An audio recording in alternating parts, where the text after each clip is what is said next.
Hello दोस्तों, आपका स्वागत है हमारे कक्षा 6 विज्ञान 8 ग्रेड अभ्यास पुस्तिका। तो देखो, अनुक्रमणिका। ये देखो, ये पाठ्य हम करेंगे पाठ 6 से पाठ 11 तक। यदि आपको पाठ 1 से पाठ 5 तक चाहिए तो आप डिस्क्रिप्शन की लिंक से आप देख सकते हैं। अब आगे, यदि आपको ये वीडियो अच्छी लगे हो तो इस चैनल को सब्सक्राइब करके इस वीडियो को लाइक करें, क्योंकि इसमें आपको बहुत जानकारी मिलेगी। आपको 6 पाठ से 11 पाठ तक पूरी 8 ग्रेड अभ्यास पुस्तिका के उत्तर मिल रहे हैं। यदि आप सभी विषयों के चाहते हैं तो आप क्या करें, प्लेलिस्ट में जाकर इनके देख सकती हैं। अध्याय 6, सजीव, विशेषताएं एवं आवास। निम्नलिखित शब्दों को सही बॉक्स में लिखिए। ऊंट, मछली, शेर, याक। मरुस्थल ऊंट और पर्वतीय क्षेत्र याक, घास स्थल शेर, जलीय आवास मछली। अपने साथी से चर्चा कीजिए। ये देखो, ये है सजीवों की विशेषता: प्रजनन, श्वसन और गति। क्या आपने 3 शब्द लिखे? उसके बाद कितने बचे रहे जो आपने नहीं लिखे, उन्हें यहाँ लिखिए। ये लिखे हैं बस पंखा।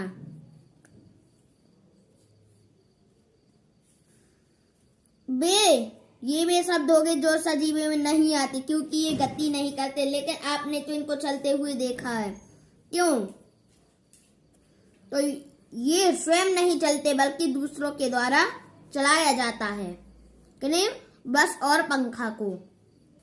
ये जो शब्द है ना, ये आपको दिए गए हैं ना, ऊंट, मुर्गी, कुत्ता, बस, पंखा। तो ऐसे प्रजनन कौन करता? ऊंट, मुर्गी, कुत्ता। और श्वसन कौन करता है? तीनों ही करते हैं। गति कौन करता है? तीनों ही करते हैं। अब 3 में से कितने बचे तो उनको लिखना है, तो बस और पंखा। सजीवों के बारे में सही कथन नहीं है, तो दूसरा व तीसरा। कौन सा मुख्य कारण है कि ऊंटों के पैर लंबे होते हैं? तो ए, उसका शरीर रेत की गर्मी से दूर रहता है।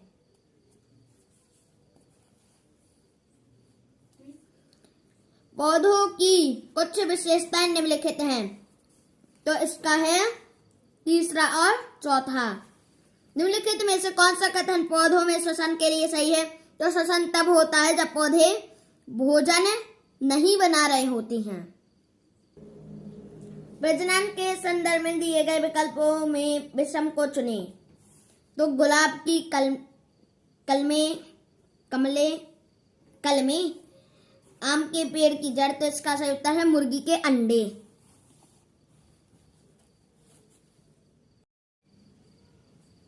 अपने आसपास पाए जाने वाले किन्हीं 10 सजीवों एवं 10 निर्जीव वस्तुओं के नाम लिखिए। तो सजीव: गाय, भैंस, बकरी, मनुष्य, आम का पेड़, कुत्ता, पौधे, बिल्ली, मुर्गा, हाथी। निर्जीव: किताब, पेन, मोबाइल, मकान, डोरी, पानी, हवा, रेत, तेल। विभिन्न परिवेश में पाए जाने वाले जंतु, पौधे एवं अन्य वस्तुओं को सूचीबद्ध कीजिए। तो वनों में शेर, भालू, चीता, हिरण, सागौन, शीशम। और पर्वतीय क्षेत्र में तेंदुआ, याक, बकरी, सागौन, ताड़। मरुस्थल में ऊंट, नागफनी, चूहे, सांप। समुद्र में मछली, मगरमच्छ, ब्लू व्हेल, डॉल्फिन। अन्य स्थान पर हिरण, बकरी, शेर। किन्हीं 5 जंतुओं के नाम लिखो जो अपने समान शिशु को जन्म देते हैं, एवं 5 ऐसे जीवों के नाम लिखो जो अंडे देते हैं। शिशु को जन्म देने वाले ये हैं 5 जंतु: मनुष्य, गाय, बकरी, शेर, चूहा, यहाँ पे ये देखो ये लिखे हैं, और अंडे देने वाले पक्षी, छिपकली, सर्प, मुर्गा, मेढक।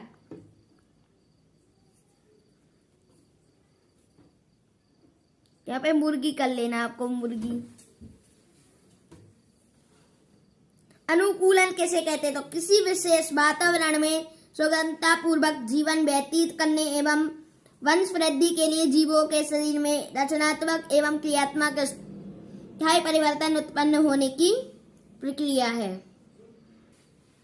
लघु उत्तरी प्रश्न, आवास किसे कहते हैं? स्थलीय आवास एवं जलीय आवास के दो उदाहरणों द्वारा परिभाषित कीजिए। आवास, किसी सजीव का वह स्थान जिसमें वह रहता है उनका आवास कहलाता है। स्थलीय आवास, स्थल पर पाए जाने वाले पौधों एवं जंतुओं के आवास को स्थलीय आवास कहते हैं। उदाहरण, वन, घास के मैदान, मरुस्थल। जलीय आवास,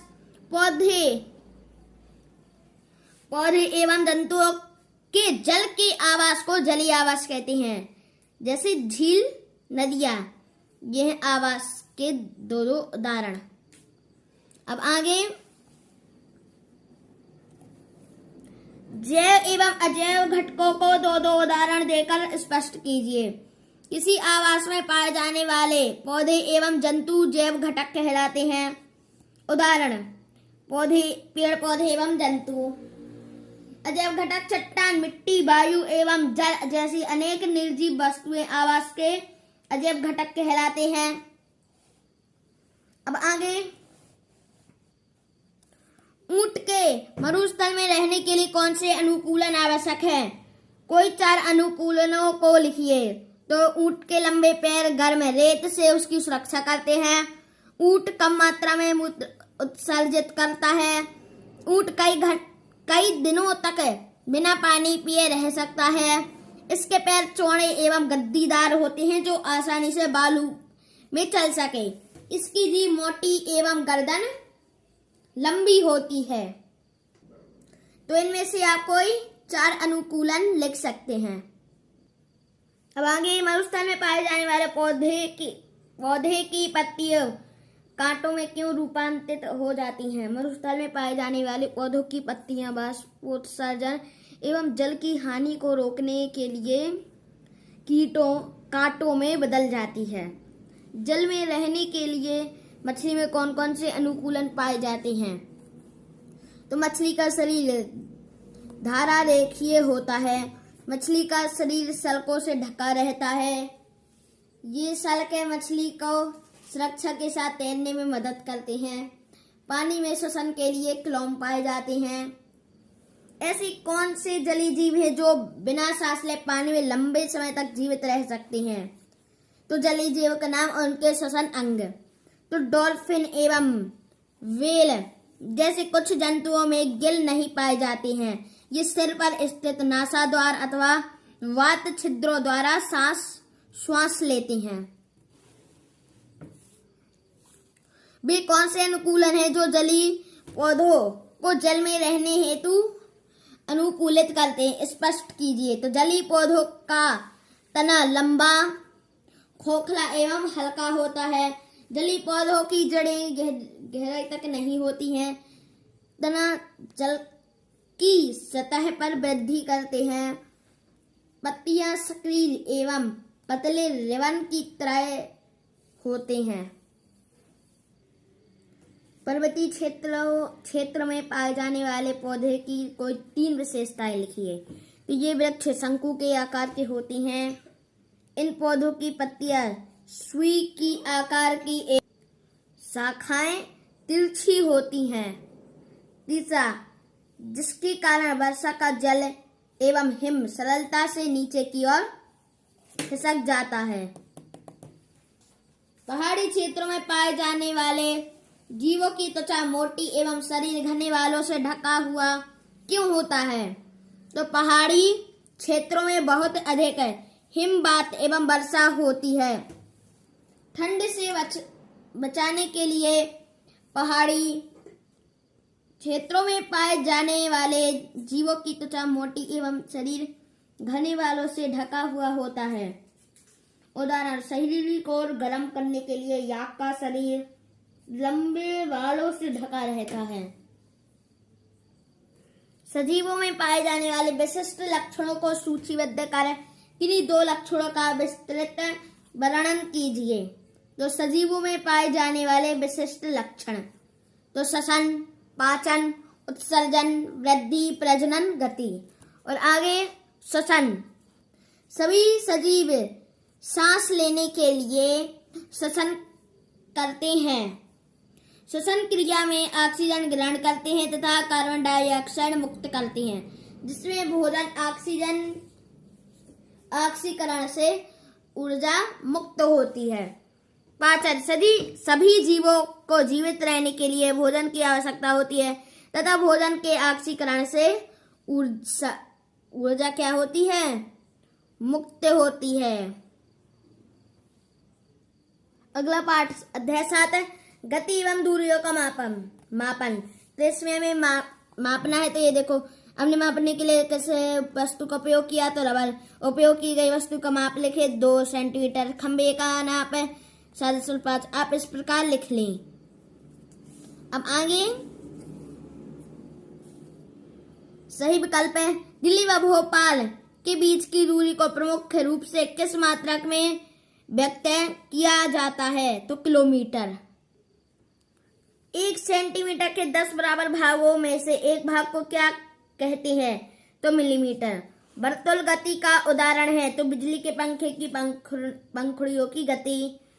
फर्श पर लुढ़कती किसी गेंद में कौन सी गति पाई जाती है? तो सरल रेखीय गति व घूर्णन गति। तो ये है इसका सही उत्तर, ये वाला। यहाँ पे बस अब यहाँ पे आपको ना लिखा है तो यहाँ पे वाह। अब आगे, एक ऐसी गति जो निश्चित समय में अंतराल के पश्चात अपनी गति को दोहराती है कहलाती है आवर्ती गति। प्राचीनतम से अत्याधुनिक परिवहन के साधनों के नाम लिखिए। तो बैलगाड़ी, घोड़ा गाड़ी, नाव, भाप इंजन, साइकिल, कार, रेल। किसी वक्र रेखा की लंबाई मापने के लिए किस प्रकार कहेंगे? धागे की सहायता से किसी वक्र रेखा की लंबाई माप सकते हैं। बूझो अपने घर के सामने सीधी सड़क पर किसी वाहन की गति का परीक्षण कर रहा है। बताइए वाहन में कौन सी गति है? सरल रेखीय गति। लुढ़कती हुई गेंद में किस प्रकार की गति होती है? सरल रेखीय गति और घूर्णन गति। एक समान मापन प्रणाली की आवश्यकता क्यों उत्पन्न हुई? प्राचीन काल में लोग पैर की लंबाई, उंगली की चौड़ाई, एक कदम की दूरी आदि का उपयोग करते थे, जिससे उलझने उत्पन्न होती थी। इससे बचने के लिए मापन की आवश्यकता हुई। अब 6 इन वस्तुओं को स्थिर तथा गतिशील वस्तुओं में वर्गीकृत कीजिए। तो स्थिर वस्तु टेबल, मेज, घर, दीवार, घड़ी। गतिशील, लुढ़कती हुई गेंद, चलती रेलगाड़ी, उड़ती चिड़िया, दीवार, घड़ी की सुइया।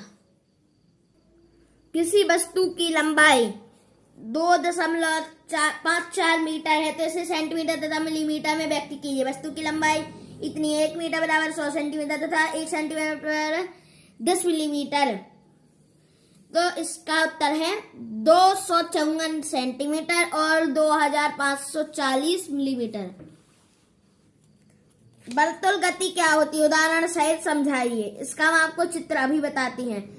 जब कोई वस्तु वृत्ताकार मार्ग में गति करती है कि वस्तु की किसी नियत बिंदु से दूरी समान रहती है, यह वर्तुल गति कहलाती है। अब हम इसका आपको चित्र बताते हैं। देखो, आपको वहां पे चित्र बनाना है ना, तो ये है इसका चित्र। इसे आप अच्छी तरह से बना दें। अब आगे, लंबाई मापते समय हमें कौन सी सावधानियां बरतने की आवश्यकता होती है? तो स्केल को मापी जा रही वस्तु के किनारे पर रखा जाना चाहिए। यह मापी जा रही वस्तु के संपर्क में रहना चाहिए। पैमाने को पढ़ते समय आंख को पढ़ने वाले पैमाने के निशान के ऊपर लंबवत रखा जाना। आवर्ती गति क्या होती है? कोई 3 उदाहरण दीजिए एवं चित्र भी बनाइए। देखो, ये 3 चित्र बनाना है, तो हम 3 चित्र आपको बाद में बता देंगे। पहले हम आपको उत्तर बताते हैं। जिसमें कोई वस्तु एक निश्चित पथ पर गति करती है और किसी निश्चित समय अंतराल के बाद बार बार अपनी पूर्व गति को दोहराती है। उदाहरण, झूले की गति, सितार की डोरी की गति, तबला की ताल की गति। देखो, जब हम सितार को ऐसे बजाते तो वो डोरी फिर चली जाती है, और तबला तो हम उसमें ऐसे मारते हैं तो वापस भी तो हम हाथ उठाते हैं, इसलिए ये है आवर्ती गति। अब हम इनके आपको चित्र बताते हैं। ये देखो, जो पहला वाला चित्र था ना, उसमें आपको बनाना है ये वाला चित्र, और दूसरे में आपको बनाना, आप पहले इसको रोक कर बना ले चित्र, और दूसरे में आपको बनाना है ये वाला चित्र सितार का। अब देखो, और उस तीसरी वाले में आपको बनाना है ये वाला चित्र। ये वाला चित्र आपको बनाना है तीसरे में। तो देखो, हमने आपको तीनों के चित्र बता दिए, आप इनको बना ले। अब आगे चलते हैं हम। अध्याय 8, प्रकाश, छायाएं एवं परावर्तन। तो इसमें निम्न बॉक्स में लिखी गई वस्तु की कल्पना पर विचार कीजिए। आपके विचार में यदि इन वस्तुओं को अपनी आंखों के सामने रखे गए तो सामने जलने वाले प्रकाश को आपको आंखों तक क्या जाएगा? अपने विचार लिखो, यहाँ पे है। तो कागज A4 साइज नहीं, कांच का टुकड़ा हाँ जाएगा, प्लास्टिक स्केल हाँ जाएगा, कपड़े का टुकड़ा नहीं।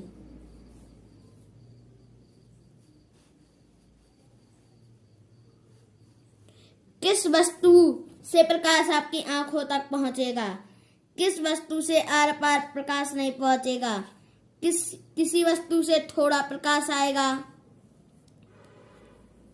अपने साथी और शिक्षक से चर्चा कीजिए और अपने विचार कीजिए। कांच का टुकड़ा से ज्यादा प्रकाश आएगा, प्लास्टिक स्केल से कम प्रकाश आएगा। यदि आप कमरे के बाहर खड़े और उस कमरे के अंदर अंधेरा है, उस कमरे के अंदर कोई वस्तु रखी है, तो क्या वह आपको वस्तु दिखेगी? तो नहीं। और क्यों है? तो लिख देंगे कि वहां तक प्रकाश, क्योंकि वहां तक प्रकाश नहीं पहुंचता है, अंधेरे में प्रकाश नहीं पहुंचता है। बहुविकल्पीय प्रश्न दिए गए चित्र में बूझो। एक जल्दी मोमबत्ती को भिन्न नलिकाओं में देखता है। किस स्थिति में आंख से मोमबत्ती स्पष्ट रूप से दिखाई देगी? तो चित्र बा में। अब आगे चित्र को ध्यानपूर्वक देखिए। देखो, जब टॉर्च को दर्शाए अनुसार जलाया जाता है तो बी स्थान पर एक धब्बा प्राप्त होता है। प्रकाश के धब्बे को प्राप्त करने के लिए ए स्थान पर क्या रखा जाएगा? तो दर्पण। अब यहाँ पे निम्न से कौन सी वस्तु की कभी भी वृत्ताकार छाया नहीं बन सकती? तो जूते का एक आयताकार डिब्बा। इनमें से बूझो किस वस्तु के आर पार देख सकता है? तो वो है कांच का दरवाजा। बूझो सूर्य के सामने खड़ा हुआ, तब बूझो की छाया बनेगी बूझो के पीछे की ओर। एक सफेद रंग की शर्ट धूप में सूख रही से बनने वाली छाया का रंग कैसा होगा? काला। प्रकाश गमन करता है सरल रेखा में। दिए गए कॉलम 1 और 2 के आधार पर प्रश्न के उत्तर दीजिए। इनके हमें लगाना है जोड़ियां। तो पारदर्शी चश्मे का कांच, अपारदर्शी लकड़ी का दरवाजा, पारभासी कोहरा, छाया का बनना, प्रकाश के मार्ग में अपारदर्शी वस्तु आना। तो इसका है सी सही। अंधेरे में रखी हुई वस्तु को क्या आप देख सकते हैं? इसको देखने के लिए हमें किसकी आवश्यकता होती है? नहीं, इसको देखने के लिए प्रकाश की आवश्यकता होगी। किसी वस्तु की छाया कब और क्यों बनती है? जब प्रकाश के मार्ग में कोई अपारदर्शी वस्तु आ जाए तो उसकी छाया बनती है। दीप्त पिंड से आप क्या समझते हो? जो वस्तुएं सूर्य की तरह स्वयं प्रकाश का उत्सर्जन करती हैं वे दीप्त पिंड कहलाती हैं। हमें स्पष्ट प्रतिबिंब कैसे प्राप्त होते हैं? तो दर्पण परावर्तन से हमें स्पष्ट प्रतिबिंब दिखता है। लघु उत्तर प्रश्न, निम्न में से दीप्त तथा अदीप्त वस्तुएं छांटिए। सूर्य, वृक्ष, टॉर्च लाइट, आकाशीय बिजली की चमक, सड़क की लाइट, गाड़ियों की लाइट, लकड़ी, कपड़ा, साइकिलें। तो दीप्त सूर्य, टॉर्च लाइट, आकाशीय बिजली की चमक, गाड़ियों की लाइट, सड़क की लाइट। अदीप्त वस्तुएं वृक्ष, लकड़ी, कपड़ा, साइकिलें।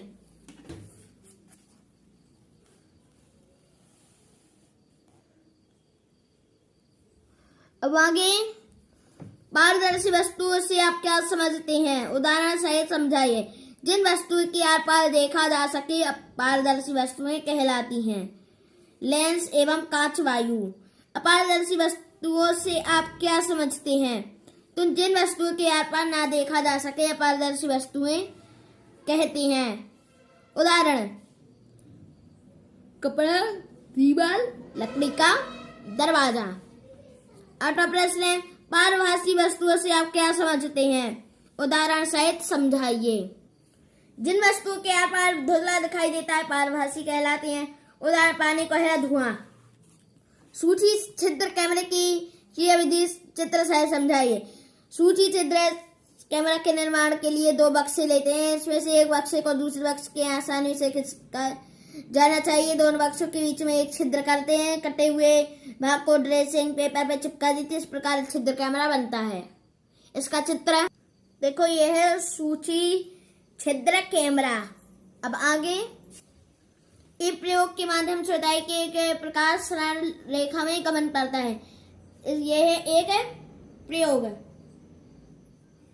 तो जो हमारा है ना, वो पाइप वाला, ये पाइप वाला ही है कि हम उसमें आंख लगा के देखते हैं। तो ये आधा और आगे, और देखो और ये है। अब हम आपको इसका चित्र भी बताते, जो चित्र आगे दिया गया हुआ था। तो देखो, आपको इस प्रकार वो वाला चित्र बना लेना है। जैसा ये बना है आपको उसमें भी वैसा ही चित्र बना लें। अब चलते हैं हम आगे। अध्याय 9, विद्युत तथा परिपथ। तो इसके में जोड़ियां मिलाना, तो ये है जोड़ियां। अब नीचे ये इनमें से विद्युत रोधक, तो कार और कांच, ये विद्युत चालक के नाम। आगे बहुविकल्पीय प्रश्न है। विद्युत बल्ब में लगा तंतु निम्न से किसके बनता है? धातु का। इसमें बी, सेल के प्लस टर्मिनल से माइनस टर्मिनल की ओर। परिपथ में दोनों तार के मध्य किस वस्तु को रखने में बल्ब जल जाएगा? तो लोहे की छड़। एक वस्तु से दूसरी वस्तु पर विद्युत आवेश को स्थानांतरित करना है। इसके लिए दोनों वस्तुओं को संयोजन किया जाना चाहिए तांबे के तार से। निम्न में से विद्युत रोधक पदार्थ है लकड़ी की कील। सामान्यतः विद्युत सेल में कितने टर्मिनल होती हैं? तो 2। प्रश्न 7, विद्युत परिपथ बनाने के लिए आप किसका चयन करेंगे? विद्युत की डोरी। हमारे घर में विद्युत की आपूर्ति कहाँ से होती है? बिजली घर से। टॉर्च को विद्युत कहाँ से मिलती है? विद्युत सेल का उपयोग किन उपकरणों में किया जा सकता है? तो पहला सेल से। विद्युत सेल का उपयोग टॉर्च में, टीवी, रिमोट, दीवार घड़ी, रेडियो में किया जाता है। दिया गया चित्र आपने कहाँ कहाँ देखा है तथा यह चित्र किस लिए लगाया जाता है? तो यह चित्र विद्युत खंभों, विद्युत उपकेंद्रों तथा अन्य स्थानों पर देखा। यह चित्र उन स्थानों पर लगाया जाता है जहां खतरा होता है। विद्युत सेल विद्युत उत्पन्न करना कब बंद कर देते हैं? जब विद्युत सेल में संचित रासायनिक पदार्थ इस्तेमाल कर लिए जाते हैं। विद्युत कार्य के लिए उपयोग में आने वाले विद्युत उपकरणों के भाग जिन्हें लोग स्पर्श कर सकते हैं, इनको बनाने में प्राय किस पदार्थ का उपयोग किया जाता है? क्यों? स्विच। और ये आगे का उत्तर है, हमें विद्युत सेल के दो टर्मिनलों को तार से क्यों नहीं जोड़ना चाहिए? विद्युत सेल के दोनों टर्मिनलों को तार से नहीं जोड़ना चाहिए क्योंकि शॉर्ट सर्किट की संभावना रहती है, जिससे आग लग सकती है।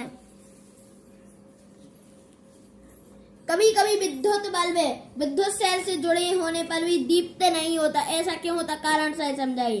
क्योंकि बल्ब का तंतु टूट जाता है, जिससे बल्ब फ्यूज हो जाता है। विद्युत परिपथ को चित्र से समझाइए। तो उत्तर हम आपको चित्र बताते हैं। विद्युत धारा प्लस टर्मिनल से माइनस टर्मिनल की ओर बहती है। इस प्रकार बल्ब को विद्युत धारा से जोड़ने पर बल्ब दीप्त होता है। ये देखो जो वो है ना, तो ये है वो उसका चित्र। अब आगे विद्युत स्विच की क्रिया विधि को चित्र से समझाना है। तो देखो ये है इसका उत्तर। तो हम पहले आपको अब हम आपको चित्र दिखाते हैं। तो देखो ये है इसका चित्र, इसे आप अच्छी तरह से बना लें। टॉर्च का आंतरिक आरेख स्वच्छ नामक एक चित्र बनाइए। तो इसका चित्र हम बताते हैं। ये देखो ये है टॉर्च का स्वच्छ चित्र। अब आगे अगला पाठ 10 है, चुंबकों द्वारा मनोरंजन। तो देखो इसको आप कर लें। ये तो पाठ की पूर्व तैयारियां हैं। अब बहुविकल्पीय प्रश्न है, जिसमें आपको लगाना है लोहे का टुकड़ा। ये प्रश्न दो चुंबक व चुंबकीय आकाश से सर्वाधिक किस क्षेत्र में पाया जाता है? तो ध्रुवों पर। क्षण चुंबक का ध्रुव कहाँ होते हैं? दोनों सिरों पर। निम्नलिखित चुंबकीय पदार्थ है निकल।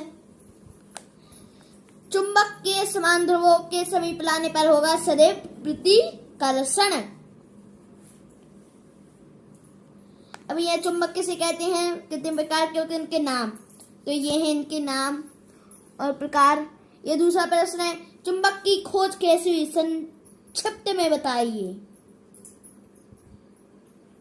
तो एक गड़रिया भेड़ चराने गया था, तो उसकी लोहे की छड़ पत्थर से आकर्षित हुई, जिसे मैग्नेशिया के नाम पर मैग्नेटाइट नाम दिया। इस प्रकार चुंबक की खोज हुई।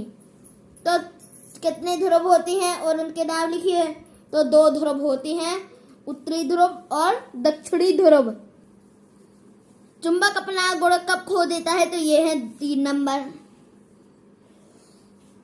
चुंबकीय पदार्थ एवं अचुंबकीय पदार्थ को उदाहरण सहित स्पष्ट कीजिए। तो स्पष्ट किया गया है। अब लोहे की आयताकार टुकड़े से चुंबक बनाने की विधि को चित्र सहित समझाइए। तो हम आपको चित्र अभी बताते हैं, ये आप जब तक लिख लें, हम जब तक आपको चित्र बताते हैं। तो देखो ये है वो उसका चित्र है, इससे आप अच्छे स्वच्छ चित्र बना लें। अब आगे चुंबक की 5 प्रमुख विशेषताएं लिखिए। चुंबक के 2 ध्रुव होते हैं। चुंबक सभी उत्तर दक्षिण दिशा में ठहरता है। चुंबक के समान ध्रुवों के बीच प्रतिकर्षण होता है। चुंबक के असमान ध्रुवों के बीच आकर्षण होता है। चुंबक के ध्रुव किनारों पर होते हैं। कंपास के माध्यम किस प्रकार दिशा निर्धारण किया जाता है? कंपास की चुंबकीय सुई हमेशा उत्तर दक्षिण दिशा में ठहरता है। चुंबक का उत्तरी ध्रुव उत्तर की ओर तथा दक्षिणी ध्रुव दक्षिण दिशा की ओर ठहरता है। यदि किसी चुंबक को स्वतंत्रता पूर्वक लटकाया जाता है तो वह सदैव उत्तर दक्षिण दिशा में ठहरता है। तो ये चित्र उसका, ये मतलब एक रस्सी से उसका टांगा गया है। तो ये उत्तर दक्षिण पश्चिम पूर्व है। ये देखो उत्तर दक्षिण में ठहरा हुआ है। अगला प्रश्न है, 2 चुंबकों के बीच किस स्थिति में आकर्षण होता है तथा किस स्थिति में प्रतिकर्षण? उदाहरण के माध्यम से स्पष्ट कीजिए। तो ये है इसके उदाहरण। और बगल में इसके चित्र है। अब चलते हैं हम आगे। अध्याय 11 हमारे चारों ओर वायु। पर्यावरण के घटक जल, अग्नि, पेड़ पौधे, आकाश, वायु, जमीन, खनिज, जंतुओं, मनुष्य, जीवों। वायु स्थान घेरती है। वायु में क्या क्या होता है? तो जल वाष्प, धुआं, कार्बन डाइऑक्साइड, धूल, नाइट्रोजन, ऑक्सीजन। बूझो ने एक खाली प्लास्टिक बोतल ली, उसको उल्टा कर पानी में डुबो दिया, फिर बोतल को थोड़ा झुकाए, निम्नलिखित परीक्षण किए। तो इसमें से आपको लगाना, बोतल से हवा के बुलबुले निकले और कुछ पानी बोतल में भर गया। तो ये तो इतना तो प्रश्न ही है। और आगे ये है पहला और दूसरा सही। पहेली ने क्या किया है, एक गिलास में सूखी मिट्टी का एक ढेला लिया और उसमें तब तक पानी डाला जब तक वह पूरी तरफ से डूब नहीं गया। बुलबुले निकलते हुए देखिए, बुलबुले होती हैं वायु के। तो बूझो ने भीड़ बड़े चौराहे पर एक पुलिसकर्मी को मास्क पहनकर यातायात नियंत्रण करते देखा। पुलिसकर्मी ने मास्क क्यों पहना था? श्वास लेते समय हानिकारक गैसें और धूल कणों का शरीर में प्रवेश रोकने के लिए। जलने की प्रक्रिया केवल ऑक्सीजन की उपस्थिति में संभव है। वायुमंडल कैसे? हमारी पृथ्वी वायु की एक पतली परत से घिरी हुई है। इस परत का विस्तार पृथ्वी की सतह से कई किलोमीटर ऊपर तक है। इसे वायुमंडल कहते हैं। आगे वायु में उपस्थित विभिन्न अवयवों के नाम लिखिए। तो जल वाष्प, नाइट्रोजन, ऑक्सीजन, कार्बन डाइऑक्साइड, धूल तथा धुआं। क्या कारण है कि जब हम सांस लेते हैं तो उपस्थित वायु धूल के कारण हमारे श्वसन तंत्र में प्रवेश नहीं कर पाते। हमारी नाक में छोटे छोटे वाल तथा श्लेष्मा रहते हैं जो नाक से सांस लेने पर धूल के कण जाने नहीं देते हैं। 5 क्रियाकलाप की सूची बनाइए जो वायु की उपस्थिति के कारण संभव है। पहला, वायु नाव को खेने में, ग्लाइडर, पैराशूट तथा हवाई जहाज चलाने में, पक्षियों, कीटों तथा चमगादड़ को उड़ने में सहायक, बीजों को फैलने में, वाहनों के ट्यूब एवं टायरों में हवा भरने में। तो ये है यहाँ पे वायु के कारण संभव है ये सब। पवन चक्की का उपयोग विद्युत उत्पादन में किया जाता है। आटा चक्की एवं विद्युत मोटर चलाने में किया जाता है। वायु की संरचना को चित्र द्वारा प्रदर्शित करना है। तो देखो इसको कैसे प्रदर्शित करेंगे। तो ये है वायु की संरचना का चित्र। इसे आप अच्छी तरह से बना लें। आगे क्या कारण है कि जमीन के अंदर वाले भारी वर्षा के समय जमीन के बाहर आते?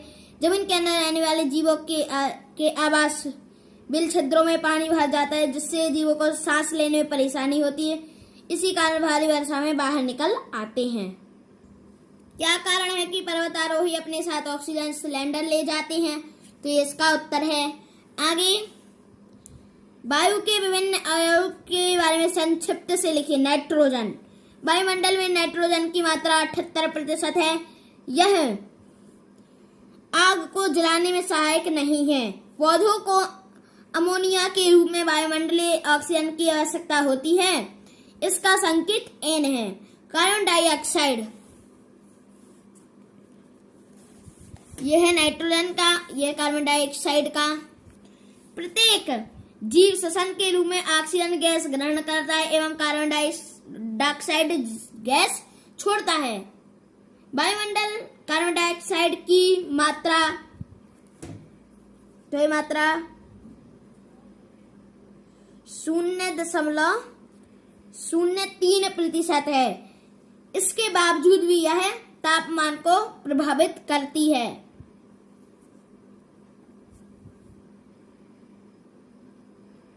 पवन चक्की का चित्र बनाकर उसके उपयोग के बारे में लिखिए। पवन चक्की का उपयोग ट्यूबवेल से पानी निकालने तथा आटा चक्की को चलाने में करते हैं। विद्युत उत्पादन में भी इसका प्रयोग होता है। तो इसका चित्र हम बताते हैं आपको। यह है पवन चक्की का चित्र। तो इसे आप अच्छी तरह से बना लें। ये डंडी खींचकर यहाँ पे पंखी बनाना है, इसे आप बना सकते हैं। अब आगे अगले प्रश्न पर, क्या वायु हमारे चारों ओर हर जगह उपस्थित है? क्रियाकलाप द्वारा प्रदर्शित कीजिए। तो ये दोनों ये इसके पहली है। वायु के चलने से आसपास होने वाले परिवर्तन जिन्हें आप प्रतिदिन देखती हैं। पेड़ पौधे की पत्तियों का चलना, पुस्तक के पृष्ठों का हिलना, तार पर कपड़े सुखाने पर उनका हिलना, सांस लेने में धुआं का निकलना। अब चित्र, ये देखो आपको ये चित्र बनाना है, उसमें ये दोनों चित्र। अब आगे हमारे अब पूरे पाठ कंप्लीट हो गए हैं और हमारी 8th ग्रेड अभ्यास पुस्तिका भी पूरी भर चुकी है। यदि आपको ये वीडियो अच्छी लगी तो इस चैनल को सब्सक्राइब करके इस वीडियो को लाइक करें। मिलते हैं अगली वीडियो में। Bye bye. Thanks for watching this video.